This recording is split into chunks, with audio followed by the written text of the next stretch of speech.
Meus amados irmãos, vamos abrir a palavra do Senhor no livro do profeta Oséias, capítulo 4. Convido os amados para abrirem em Oséias 4. Só forçando e frisando uma palavra, meus amados, a partir de domingo passado, no domingo anterior, nós falamos sobre Oséias e a proposta que nós vamos seguir.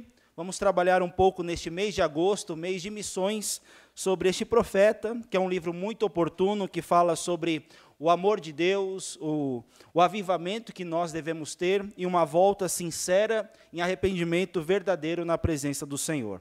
É um livro precioso, meus amados, que o Senhor nos abençoe em cada exposição, em cada momento, que tudo seja para a glória do nosso Senhor. Meus amados irmãos, olhando para a nossa nação, para a sua corrupção e seu sistema de valores, como você classificaria o nosso país?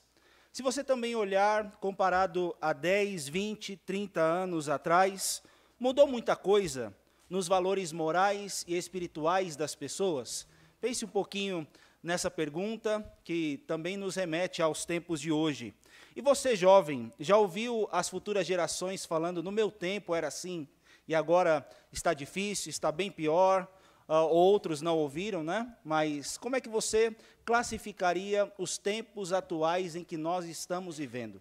O apóstolo Paulo falou que sobreviriam tempos difíceis. Na linguagem de 2 Timóteo, o texto fala que esses tempos difíceis são tempos tempestuosos, tempos muito complicados, tempos turbulentos. E, meus amados irmãos, quando nós olhamos para a nossa nação, infelizmente, não só agora, mas por muitos anos, durante toda a história, vemos degradações morais, situações difíceis, tempos governados por violência, mentira, o pecado tem tomado conta. Se você olhar a palavra mundo num certo aspecto, o mundo criado, ele é um mundo belo, criado por um Deus criador. Como diz o Salmo 113, desde o nascente do sol até o ocaso, bendito seja o nome do Senhor.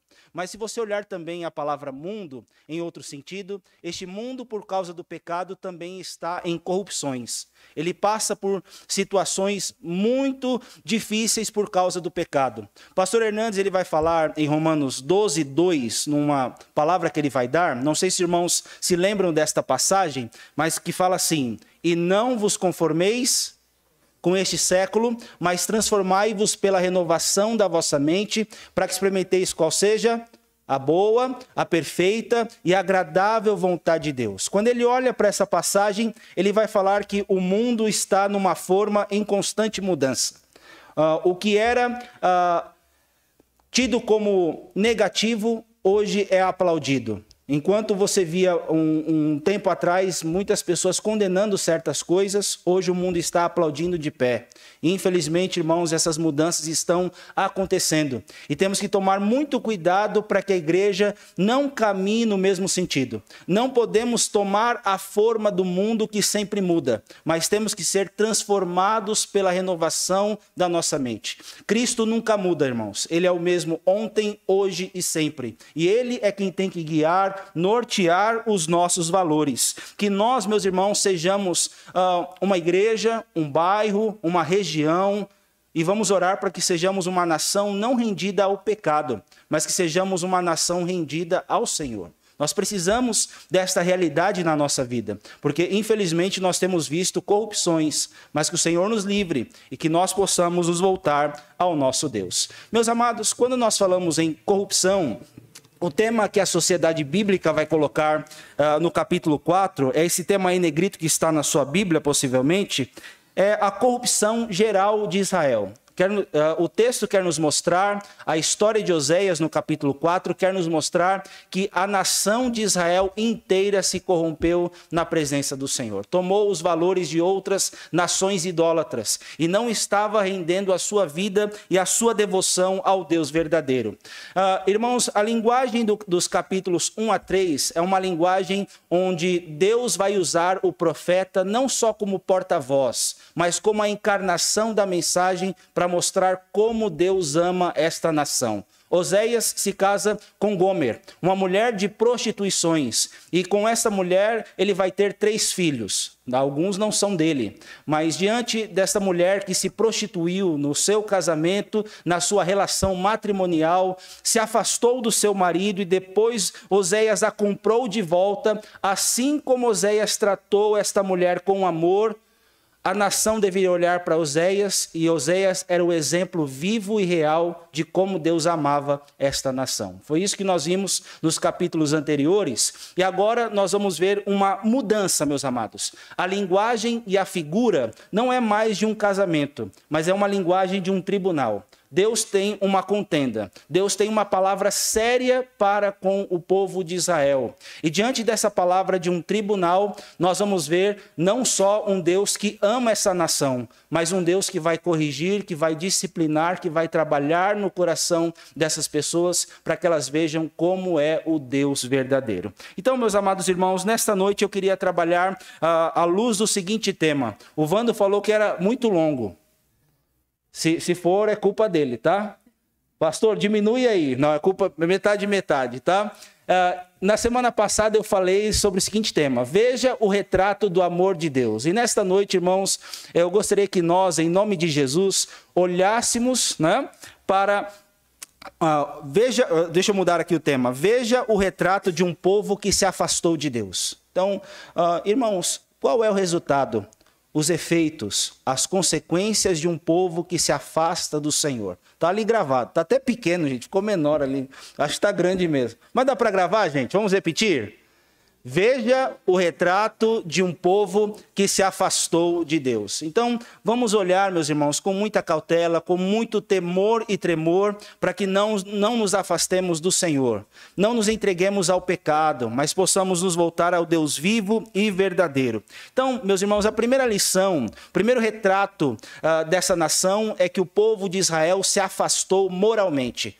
Quando nós olhamos este quadro, Israel tinha o seu coração duro, tinha uma moral distante do Senhor, estava distante espiritualmente de Deus e tinha o seu coração obstinado. A linguagem que o texto vai usar aqui é que Israel era como uma vaca rebelde. Irmãos, que sejamos ovelhas do sumo pastor. Ovelha é fácil ser pastoreada, vaca rebelde não. Então nós vamos ver o que a palavra do Senhor tem para nos ensinar nesta noite. A primeira lição é que Israel se afastou de Deus moralmente, e eu chamo a sua atenção para os versos de 1 a 3. Assim diz a palavra do Senhor. Olhem a linguagem do tribunal. Ouvi a palavra do Senhor, vós, filhos de Israel, porque o Senhor tem uma contenda com os habitantes da terra. Por quê, irmãos? Vamos ler esse restinho do primeiro versículo. Porque nela não há verdade, nem amor, nem conhecimento de Deus. Meus amados, um Deus que é o Deus da verdade, o Deus do amor, o Deus da revelação foi ignorado e o povo se esqueceu de Deus. Não estava mais caminhando na verdade, mas era um povo entregue à idolatria. Não tinha verdade, não tinha amor e não tinha conhecimento de Deus. É muito importante nós entendermos esta palavra conhecimento. Meus amados, tem muita gente que tem a cabeça cheia de conhecimento relativo do Senhor. Mas o conhecimento que o texto está falando é um conhecimento relacional, de relacionamento. Não adianta você ter a cabeça cheia e o coração vazio. Então, havia sacrifícios do povo, mas não tinha um relacionamento sincero e verdadeiro com Deus. Não há verdade, não há amor, nem conhecimento de Deus. E aqui o verso 2 vai nos mostrar, irmãos, como o povo quebrou a segunda tábua dos 10 mandamentos, os 6 últimos mandamentos. Vamos ler todos o verso 2? Olhem lá. O que só prevalece é perjurar, mentir, matar, furtar e adulterar. E há arrombamentos e homicídios sobre homicídios. Irmãos, é interessante que o texto está falando não de uma nação que não é a nação de Deus, mas é a própria nação do Senhor que entrou num estado de degradação moral muito grande, meus amados. Um povo que conheceu a revelação de Deus estava tão distante que o que prevalecia, o que estava entrando em vigor, o que mais se destacava era perjurar, mentir, matar, furtar, né? E você vai ver uma classificação de pecados que mostra que o povo não estava bem verticalmente com Deus, mas não estava bem uns com os outros. Então, o que prevalecia era só perjurar, né? Então você vai ver uma categoria. Perjurar e mentir é uma categoria, meus irmãos, de uma nação que estava ostentando a mentira. Não era aquela mentira corriqueira, mas era um povo que era governado pela falsidade o tempo todo. Então, não sei se a comparação hoje com os nossos dias é igual. Com certeza é, meus irmãos. Né? Não sei se é assim que fala, mas qualquer comparação não é mera coincidência. Mas você vê um retrato muito próximo dos dias de hoje, meus irmãos. Pessoas que mentem, perjuram. Perjurar é falar mal do outro, meus irmãos. Essa linguagem estava atingindo os tribunais, estava atingindo o próximo. Só havia mentira. E o povo do Senhor estava se distanciando de Deus através dessa questão, não é? Mentir, perjurar, aí o povo quebra o mandamento, não matarás. Meus amados, havia muita matança, e a matança começava do alto escalão do próprio reino, né? Não sei se os irmãos se lembram, mas depois que Saul, Davi, Salomão, cada um reina durante 40 anos na nação de Israel.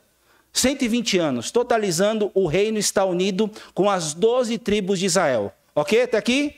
Mas você vai ver, meus irmãos, que depois que Salomão morre, há uma divisão. Reino do Norte, onde o povo vai com 10 tribos, e Jeroboão I é quem vai liderar essa dinastia. E o Reino do Sul com 2 tribos, tá? E Deus está falando com essas 10 tribos lá em cima. É um pouco de estudo com sermão, mas você precisa gravar essas informações, porque faz parte de toda a história bíblica. E, meus amados irmãos, nessa história, nesse contexto, o povo de Israel reinou durante 209 anos, com 19 reis. Dos 19 reis, nenhum rei foi piedoso na presença de Deus. Eu estou falando do povo de Israel, tá? Nenhum dos reis serviu a Deus fielmente, meus amados. O povo prosperava, mas não voltava a sua vida ao Senhor. E, meus irmãos, o povo foi se distanciando, e para que os reis reinassem, tirasse aquela pessoa do reino, havia muita matança. Quando um morria, tinha aquela guerra de intrigas para conseguir a sucessão do trono. Assassinatos, morticínio, homicídio atrás de homicídio.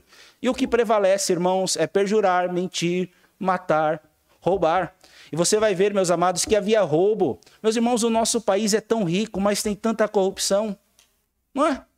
A nação estava em volta de furtos, meus amados. Você vê muito jeitinho brasileiro nos nossos dias, infelizmente. Quantas pessoas, meus amados, não deixam a verdade, a honestidade prevalecer. Tem gente que não está sendo correta na sua conduta, nos seus negócios. A mesma coisa é aqui, meus amados. Furta. O que prevalece é furto, roubo. Os próprios sacerdotes, meus irmãos, aqui, se você puder, compare com o mercado da fé hoje. Os sacerdotes, ao invés de se preocuparem com a piedade do povo, eles se preocupavam com o seu próprio sustento.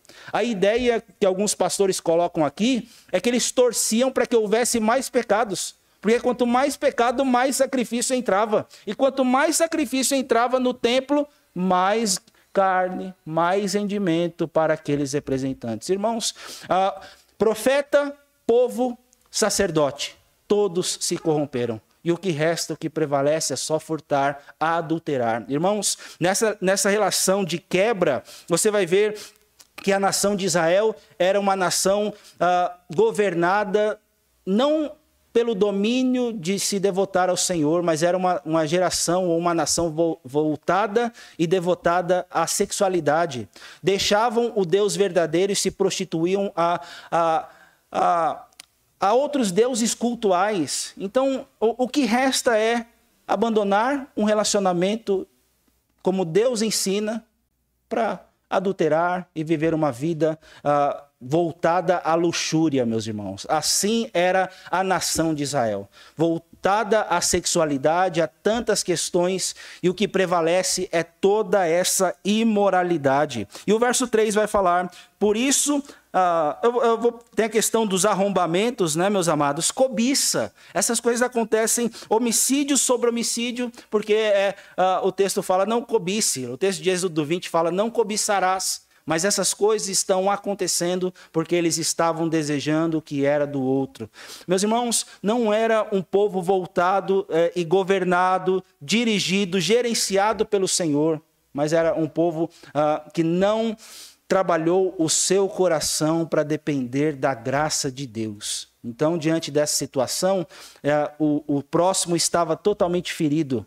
E é interessante, meus amados, que o pecado da nação, ou os pecados da nação, não só atingia o próximo, mas atingia toda a criação. Olha o que diz o verso 3, vamos ler todos? Por isso, a terra está de luto, e todo o que mora nela desfalece, com os animais do campo e com as aves do céu, e até os peixes do mar perecem. Meus amados, se nós olharmos, nós como servos do Senhor temos um mandato cultural. Temos que cuidar dessa terra, desse mundo que Deus criou. Isso é um mandato cultural que nós temos que seguir e ser exemplos. Romanos 8 vai nos falar que a terra geme aguardando a redenção, porque está numa corrupção muito grande por conta de pecado. Meus amados, quando nós vemos as pessoas pecando, quando há pecados tão imorais como os que são aqui, pode ter certeza que tem bagunça por aí. Tem bagunça. É uma degradação muito grande. E os pecados não só atingem pessoas, mas ofendem a Deus e traz consequências para este mundo, meus irmãos. É isso que o texto quer nos mostrar. Então, tal era a imoralidade da nação. E, meus irmãos, quando nós olhamos para um texto tão sério como este, nós temos que tomar cuidado com uma área que a Bíblia trabalha muito bem. Do coração procedem as fontes da vida. Do coração procedem os maus desígnios, blasfêmias. Mateus 15 vai dizer, anote essa passagem, vai falar, procedem blasfêmias, homicídios, mentiras. E, meus irmãos, precisamos tomar cuidado com o nosso coração para que a nossa vida seja brilhante, resplandecente como a luz da aurora. E sejamos um povo que serve ao Senhor. Porque, meus amados, olhem, o mundo, na sua corrupção, tem afastado muitas pessoas da presença do Senhor. Muitos cristãos não estão vigiando e cuidando de seus corações. E acham que o mundo é mais verde do que ter uma vida com Cristo. A grama é mais verde, né? Temos que tomar muito cuidado com isso, meus irmãos. Que nós trabalhemos o nosso coração. Uma nação rendida ao pecado, uma nação que não se arrepende, pode fazer cada coisa que você nem imagina. Mas eu posso ir além? Uma pessoa que conheceu a Deus, que pode ter professado a sua fé, que foi batizada, que pode ter cantado num coral, ou ter feito até parte de pregações, se não cuidar do seu coração, ele pode incorrer em caminhos que não glorificam a Deus. Conhece a gente assim, irmãos? Vigiai e orai, para que não entreis. Irmãos, né, no Pai Nosso fala assim, e não nos deixeis cair em tentação. Que o Senhor, meus irmãos, cuide de nós quando a tentação vier. Mas sabia que tem tentações que você nem precisaria entrar? Temos que vigiar, irmãos. Porque um coração... Vou pegar um texto aqui para explicar melhor. Os nossos olhos são a lâmpada do corpo. Quando você olha para tantas coisas que um mundo corrompido oferece, se os seus olhos não forem bons e se o seu corpo não for luminoso, se o seu coração não for tratado, Jesus exclama: que grandes trevas serão. Irmãos, tem pessoas hoje que nunca imaginaram trilhar caminhos que estão trilhando. Mas quando não vigiam seus corações na presença do Senhor, caem na imoralidade. Que Deus nos livre, irmãos. Que Deus nos distancie dessa questão. Que nós possamos ter um coração compungido e contrito. Esse Deus não despreza. Salmo 32 fala assim: não seja como o cavalo ou a mula sem entendimento. E graças a Deus, meus irmãos, que o Senhor... A questão não é só trabalharmos a nossa moralidade. Graças a Deus, meus irmãos, que o Senhor tirou o nosso coração de pedra. Deu a nós um coração de carne. E se nós somos voltados a Deus, é porque o Senhor limpou o nosso coração. Mas uma outra lição que nós vemos na palavra do Senhor, irmãos, desse retrato de um povo que se afastou de Deus, é a questão não só moral, mas é a questão espiritual. Um povo que se afastou espiritualmente. E eu chamo a sua atenção agora dos versos 4 até o verso de número 14. Diz assim a palavra do Senhor: todavia, ninguém contenda, ninguém repreenda, porque o teu povo é como os sacerdotes aos quais acusa. Por isso tropeçarás de dia, e o profeta contigo tropeçará de noite, e destruirei a tua mãe. Irmãos, a primeira palavra que o texto quer nos mostrar aqui, nessa questão espiritual, é que tanto o povo como o sacerdote e o profeta estavam em débito espiritual com o Senhor. O líder, o profeta, que deveria ser o porta-voz da pregação genuína daquilo que Deus tinha para dizer, estava corrompido. O sacerdote, que era o representante e o elo de ligação entre o povo e o Senhor, estava corrompido. E o próprio povo também estava distante de Deus nessa questão. Já viram aquela expressão, não fala nada porque já está duro? A pessoa já viram?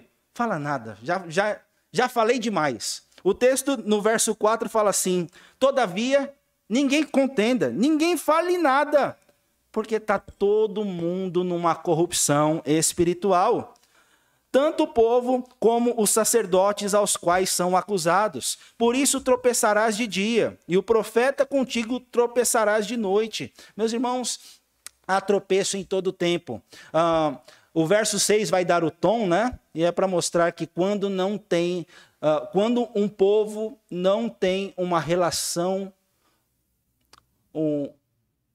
um relacionamento pessoal e verdadeiro com Deus, meus irmãos, espiritual, é isso que acontece. Para que nós não tropecemos, meus irmãos, deliberadamente no pecado, nós temos que desfrutar de um relacionamento, de um conhecimento relacional com Deus. E aí a consequência é destruir a sua mãe. O que é isso, irmãos?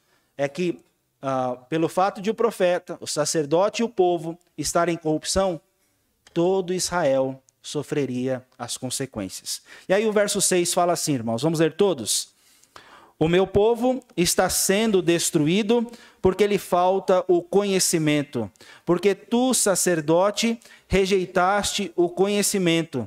Também eu te rejeitarei, para que não sejas sacerdote diante de mim, visto que te esqueceste da lei do teu Deus. Também eu me esquecerei dos teus filhos. Então, meus amados, os sacerdotes estavam rejeitando a lei do Senhor, as ordenanças. Meus amados, há pessoas hoje também que podem fechar seus corações, conhecer Deus, conhecer o que Deus revela, mas esquecer de coração. Para ficar mais claro, irmãos, tem um pastor que no seminário que ele falava assim, né? Um dos maiores perigos para a liderança, presidente Marcelo, é a gente se familiarizar com o sagrado. Vem todo domingo aqui, já sei como é que faz o processo, eu já sei das coisas. Eu sei como funcionam os trâmites, mas, meus irmãos, quanto mais nós crescemos no Senhor, prossigamos em conhecer ao Senhor. Isso é importante. E nós precisamos nos alertar quanto a essa questão. O texto fala, os sacerdotes rejeitaram, fecharam seus corações para o Senhor e se esqueceram de Deus, meus irmãos, da lei de Deus.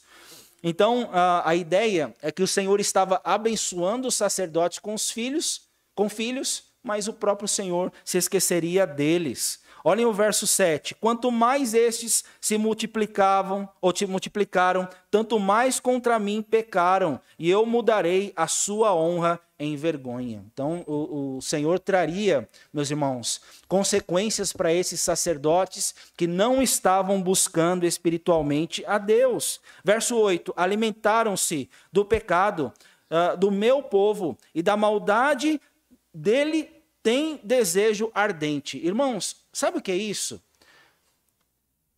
Vou tentar explicar de um modo que fique claro aqui, irmãos.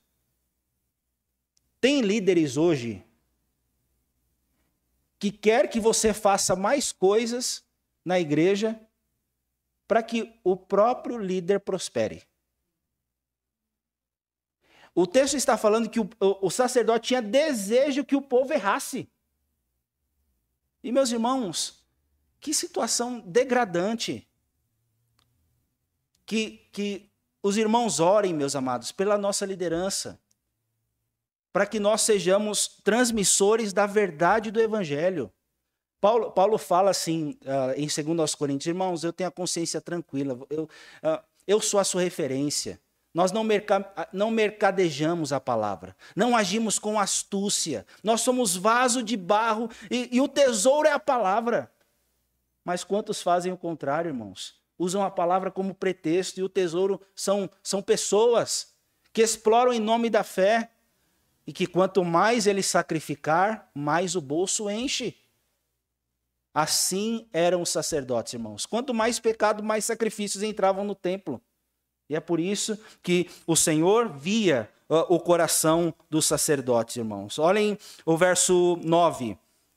Por isso, como é o povo, assim é o sacerdote. Castigá-lo-ei pelo seu procedimento e lhe darei o pago das suas obras. Irmãos, lá em 2 de Pedro, para o falso líder, para os falsos líderes, olhem o alerta. O destino deles já está lavrado.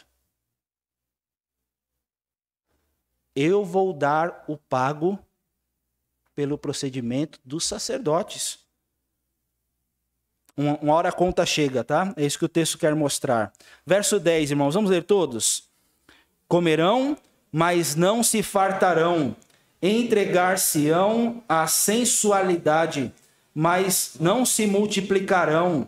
Porque ao Senhor deixaram de adorar. Então, irmãos, a ideia aqui de não se multiplicar é que um dia os sacerdotes tinham filhos, mas agora o Senhor fecharia essa porta, não é, para eles. E a ideia aqui, meus amados, também, né, ao Senhor deixariam de adorar, se distanciariam de Deus. E a ideia de comer e se fartar, de se entregar à sensualidade, é interessante, irmãos.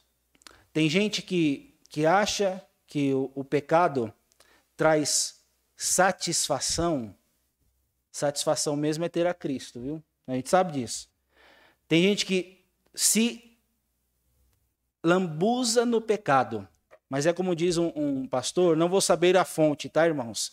Mas existe um vazio no nosso coração que só Deus pode preencher. Só Deus. Se você tentar ir para o pecado, o vazio vai estar lá. Se você incorrer em certos caminhos, o vazio vai continuar, irmãos. E é por isso que nós precisamos entender que o salário do pecado é a morte. E que louvado seja Deus, meus irmãos, que o Senhor não nos deixa à mercê das nossas próprias vontades. A pior coisa que Deus pode fazer com alguém, você quer pecar, quer comer, quer se lambuzar no pecado, coma do fruto do seu procedimento. Viva do jeito que você quer. Graças a Deus, meus irmãos, que o Senhor nos deu vida nos tirou do império das trevas, nos deu vida estando nós mortos nos nossos delitos e pecados. Nós temos essa graça na qual nós estamos firmes. E aí o verso 10 fala assim, irmãos: a sensualidade, o vinho e o mosto tiram o entendimento. Meus irmãos, eu já conheci gente que falou assim, só uma vez no pecado ali, sexual, só uma vez na bebida, só uma vez, o mosto é o vinho novo. Deixa eu ir nesse caminho aqui. Só uma vez foi capaz para que essa pessoa ficasse cega espiritualmente. Irmãos, tomemos cuidado. A carta de Tiago vai nos falar, não é? Quando nós somos tentados pela nossa própria cobiça, quando esta nos atrai e nos seduz. E o pecado gera um filho. E o pecado, uma vez consumado, gera a morte. Irmãos, deixe-me tentar dar uma ideia do que esse texto quer nos dizer. Não brinque com o pecado. Não estou dizendo que você perde a salvação quando peca. Mas o pecado nos distancia do Senhor. Não queira fazer tentativas, amando o mundo, amando ao pecado. Porque se você der espaço, o seu coração pode não ser mais o mesmo. Por que eu perdi o primeiro amor? Porque eu não sou mais como antes. Porque muitas vezes estamos dando brecha, irmãos. Que Deus nos ajude nesse sentido. Mas o texto fala agora, nos versos 12 em diante, agora não é só a cegueira do sacerdote, mas é do povo. Olhem a ideia: o meu povo consulta o seu pedaço de madeira, e a sua vara lhe dá resposta, porque um espírito de prostituição os enganou. Eles, prostituindo-se, abandonaram o seu Deus. Meus amados, olhem, tem gente que ouve a palavra, vai absorvendo informações, mas na hora do vamos ver, esquece de Deus. Não ora, está recorrendo a outros deuses, se distancia do Senhor e vive distante de Deus. Meus amados, aqui o texto fala de espírito de prostituição, né? Se alguém falar assim, pastor, eu estou fazendo isso porque tem um espírito de adivinhação, de prostituição, um espírito da mentira. Não é isso que o texto quer dizer, irmãos. Uma coisa que é interessante, né? Já falei isso há muito tempo atrás em um sermão, que o diabo entrou em Judas. Não é que o diabo entrou em Judas e Judas saiu se estribuchando, mas é que o seu coração não estava aberto para o Senhor. E quando há essa questão de prostituição, irmãos, como a gente pode, às vezes, estar aqui num domingo, mas numa segunda-feira estarmos voltados para tantas outras coisas, e não é um espírito, não, é você mesmo. É você. É você. É a sua inclinação que te dirige para lá. E, meus irmãos, falando numa questão de mundo, eu vi um vídeo essa semana muito interessante, que o trabalho do inimigo não é tirar você só da igreja, mas quem sabe é fazer você vir todos os domingos e na semana você se esquecer de Deus. Amanhã, dependendo do horário que o pastor terminar o sermão, eu não vou esticar tanto, tá? Mas só para vocês irmãos entenderem. Dependendo do horário que o sermão terminar, acabou a vida cristã, irmãos. E temos que tomar muito cuidado com essa questão, meus amados. Porque o trabalho do inimigo é semear essa falsa espiritualidade. Ou como somos espirituais aqui. Mas amanhã ou daqui a pouco eu já me esqueci do Senhor. E o texto nos mostra, irmãos, que eles estavam cegos na sua forma de viver.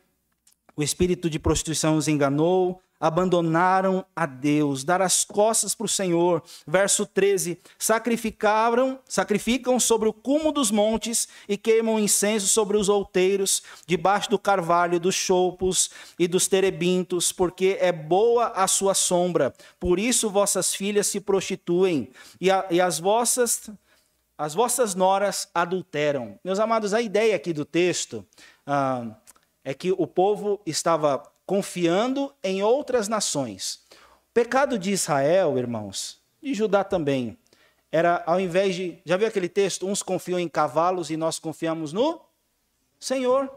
Eles estavam procurando se refugiar na Síria, se refugiar no Egito, irmãos. Isso ia custar caro para eles. E assim, não era só confiança em outras nações, mas confiar em outras nações era adorar o mesmo Deus. E eles iam nos cumes dos montes, eles iam nas sombras adorar não Deus vivo, mas adorar falsos deuses.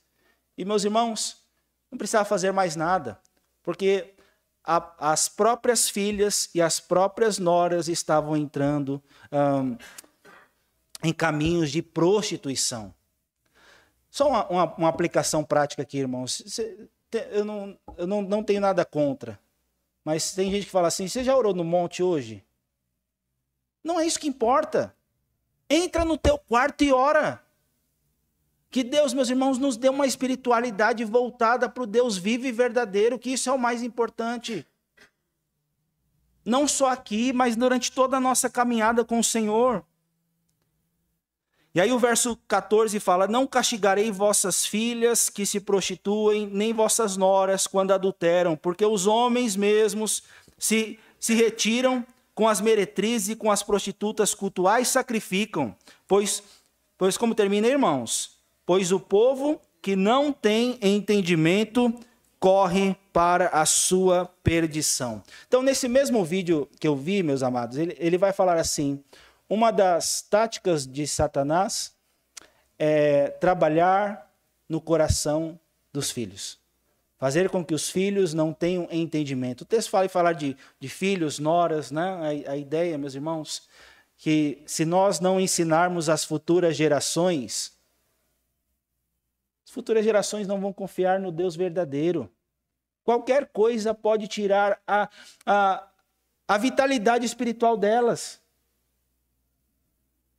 Que Deus nos ajude, meus irmãos, a realmente trabalharmos no coração dos filhos. É muito fácil você colocar um desenho para elas ali. Deixa no desenho. Deixa no desenho. E hoje os desenhos, né, estão até mais difíceis. Dão uma roupagem aparentemente tranquila, mas não é tranquilo, irmãos. E nós vemos que o que fazemos, como adoramos, como servimos, reflete no outro também. E todos aqui entregues a uma corrupção espiritual. Meus amados, o texto está falando de tantas coisas aqui, né? Mas ele quer mostrar para nós nessa noite como é que nós estamos como povo do Senhor. O seu coração hoje é inclinado para o Senhor? Liderança. O que nós estamos pregando? Como nós estamos vivendo? Como nós amamos a Deus? Será que nós estamos influenciando os outros a amarem ao Senhor? Estamos pastoreando o rebanho? Ou estamos entretendo apenas? Que Deus dê vida para nós, irmãos. Quando você ouve a palavra, como é que o nosso coração pulsa, irmãos? Para uma aplicação eu deixo aqui os discípulos de Emaús. Não nos ardia o coração quando ele nos falava estas coisas? Que Deus trabalhe, meus amados, na nossa espiritualidade. Nós precisamos realmente nos render ao Senhor. Porque quando nós não nos arrependemos, não nos voltamos a Deus, sua vida não é só afetada moralmente, mas ela é afetada espiritualmente. Não a nós, Senhor, não a nós, mas ao teu nome da glória. Mas tem uma terceira lição, meus amados, e eu já termino. Terceira lição é que o povo não estava só se corrompendo moralmente, espiritualmente, mas estava se corrompendo obstinadamente. A ideia aqui do texto é mostrar que Israel não tinha um coração arrependido, irmãos. E o caminho que o Senhor vai trilhar para essa nação não vai se arrepender. Judá, não faça o mesmo. Numa linguagem de tribunal, não repita os mesmos erros. Em 722 a.C., o Reino do Norte seria exilado. 586, Judá lá na frente. Diminui, né? Antes de Cristo é diminuindo. E, meus amados, infelizmente, o povo cometeu os mesmos erros. Mas vamos ver o que diz a palavra do Senhor. Verso 15. Ainda que tu, ó Israel, queres prostituir-te, contudo não se faça culpado quem é, irmãos?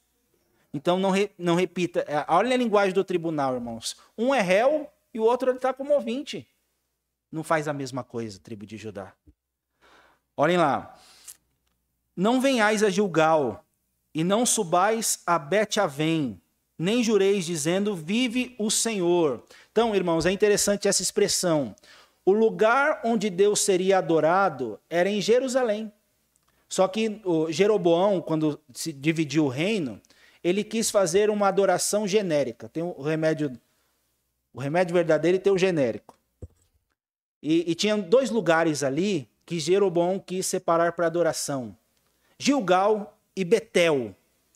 Betel significa, quem sabe? A casa de Deus. Mas Bet-Avém é o mesmo lugar, irmãos, é o mesmo lugar. Mas ele queria mostrar para a nação de Judá, não subam, porque ali não tem adoração à casa de Deus. Bet-Avém, casa do engano, casa da perdição. Meus irmãos, a ideia é que o povo não deveria repetir os mesmos erros de uma adoração falsa, mas adore o Deus vivo e verdadeiro da forma como o Senhor ordena. E aí vai, verso 16, vamos ler todos. Como vaca rebelde se rebelou Israel. Será que o Senhor o apacenta como a um cordeiro em vasta campina? Então, irmãos, tem gente que fala, se você é ovelha ou é bode. Aqui tem uma outra expressão para mostrar a dureza de Israel. Não eram ovelhas. Não eram ovelhas do sumo pastor. Eram vacas que davam coices, chifradas, que se rebelavam contra Deus. E a ideia é, não tem como pastorear este povo. Eles não vão ser mais pastoreados por mim. Eles estão em campo aberto. Quer errar, vaca rebelde? Vá. Palavra dura, né, irmãos? Mas aí o texto vai falar no verso 17. Efraim está entregue aos ídolos. E tem uma expressão aí, irmãos, o que é? É deixá-lo. Judá, faz o mesmo não. Vila Gustavo, não façamos a mesma coisa que Israel. Porque este povo está entregue. Entregue, irmãos, já está à mercê. Não tem o que fazer, é deixá-lo. Eu não vou fazer nada. Deus deixou. Deus entregou esta nação à sua própria corrupção, dada a sua obstinação, irmãos. E aí o verso 18. Tendo acabado de beber, eles se entregam à prostituição. Os seus príncipes amam apaixonadamente a desonra. O vento os envolveu nas suas asas e envergonhar-se-ão por causa dos seus sacrifícios. Irmãos, havia uma corrupção muito grande. E essa corrupção já estava começando dos seus próprios líderes. Reis, sacerdotes, não queriam viver à vontade do Senhor. Por causa disso, o povo estava entregue. E a lição agora era para Judá. Não faça o mesmo. Não repita as mesmas coisas. Não ande no mesmo caminho que esta nação. Meus amados, assim terminamos a explanação do texto. E diante dessa palavra tão séria, tão solene, não desejemos nunca vivermos à mercê da nossa satisfação pessoal. A pior coisa que pode acontecer na nossa vida é sermos uma geração entregue ao pecado, entregue à corrupção, entregue aos seus próprios caminhos. Deus falar: você não quer viver a minha vontade? Viva a sua própria. É interessante que essa palavra, eles se entregaram à luxúria de novo.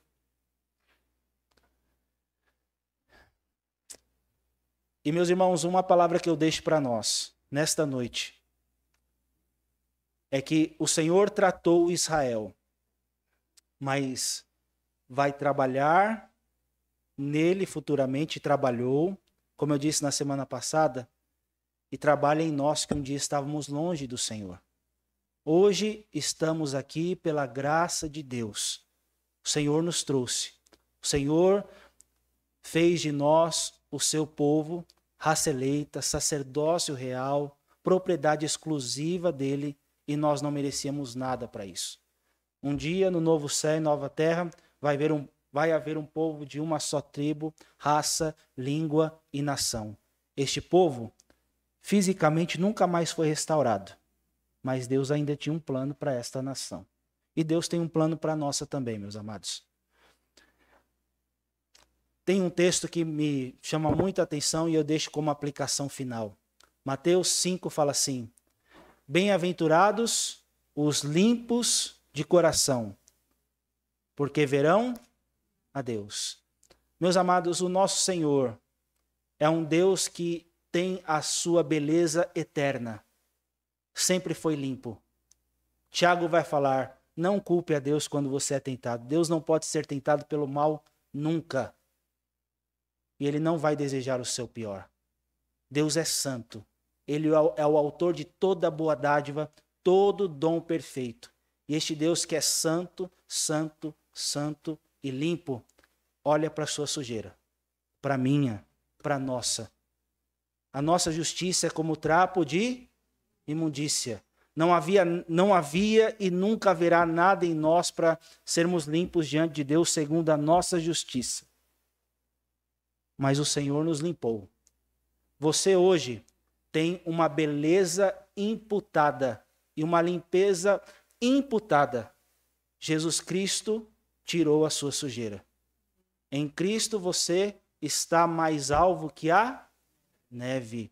E diante desta beleza, irmãos, nós não estamos distantes do Senhor.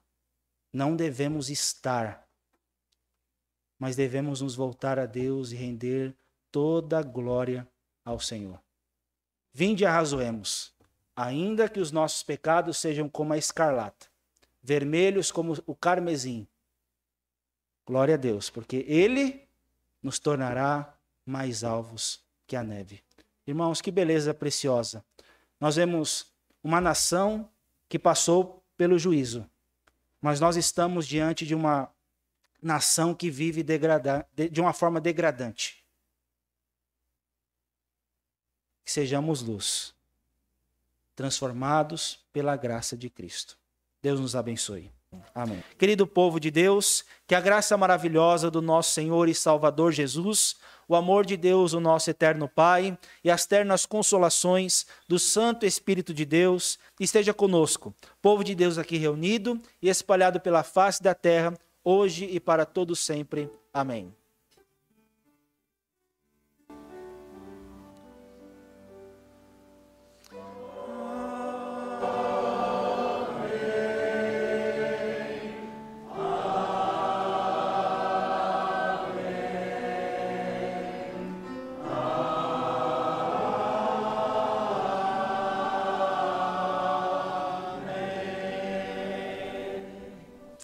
Irmãos, podeis assentar.